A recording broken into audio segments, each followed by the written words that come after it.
వందే మాత్రం. నేను మీ journalist Navatha. Welcome to our voice. నేను ఒక వీడియో చూపిస్తా.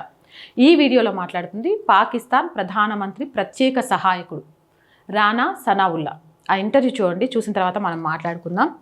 ఇది ఒక पाकिस्तान के संबंधिंచిన आम लगता है कि आप तो मोदी के साथ दोस्तियां बना रही हैं। बात ये कितनी बदकिस्मती है कि बाद में आप जिसके साथ हाथ बनाने के लिए तरसते हैं उनको गाराएं को आप जो है वो गालियां देते हैं, उनके खिलाफ जो है वो आप जो है वो एजिटेशन करते हैं, जिनको आप उस बाद में आप कहते हैं कि वो बड़ी परेशानी है, मोदी फोन नहीं सुन रहा, मोदी जो है वो कल से खामोश है, अब पता नहीं वो क्या कर देगा, वो कोई मिसाइल का हमला ना हो जाए हमारे ऊपर। तो जब वो घर आता है तो फिर आप उसको गालियां देते हैं, आप उसको कहते हैं कि जी इसका जो यार है वो भी गद्दार है और ये भी गद्दार है। तो ये सारी चीजें जो है वो इनसे सबक सीखा जाना चाहिए, लेकिन वक्त हमने जाया किया है। वक्त जाया किया उस वक्त ये हो जाता और ये खिता अमन से हमकरार हो जाता तो ये ना हमें IMF के और ना ये जिन मामलों में हम इस वक्त उलझे हुए हैं ये शायद जो है ये सारे दूर हो चुके होते। और पाकिस्तान आज वो G20 के अंदर एक मुल्क होता।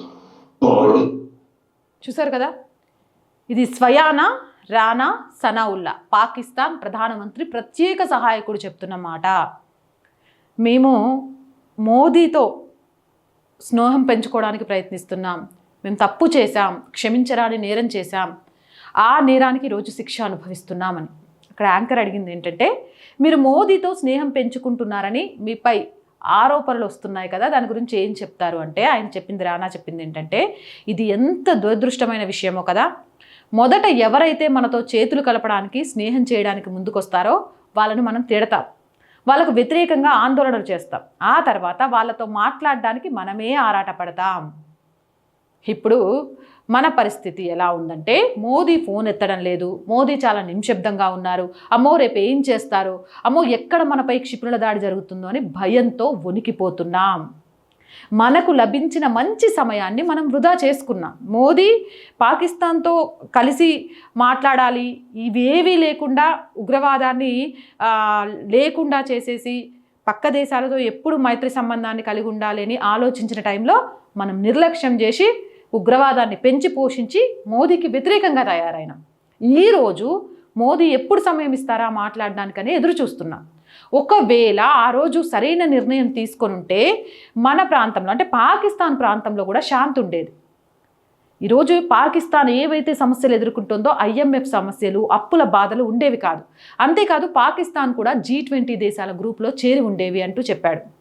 2015లో మోడీ పాక్ వచ్చి స్నేహం హస్తం అందించినా మనం తిరస్కరించాం, దాని ఫలితాలు ఇప్పుడు అనుభవిస్తున్నామని రానా వాపోయాడు. ఏదేమైనా ఒక్కసారే అదృష్టం కానీ అవకాశం కానీ మన తలుపు తడుతుంది. తలుపు తట్టినప్పుడు ఆ అవకాశాన్ని సద్వినియోగం చేసుకొని అడుగులు ముందుకు వేయాలి. గర్రాగా ధీమాగా మాకేంటి, మేము వాళ్ళతో కలిసేదేంటి అని బీరాడకపోతే ఇగో ఇప్పుడు పాకిస్తాన్ లాగా క్షమించండి, సారీ, తప్పైపోయింది అన్న కనికరించేవాడు ఉండడు. పాకిస్తాన్కి ఇప్పుడు బుద్ధి వచ్చినా సరే అది మళ్ళీ మనం సహాయం చేసినామంటే పాముకు పాలు పోసి పెంచినట్టే.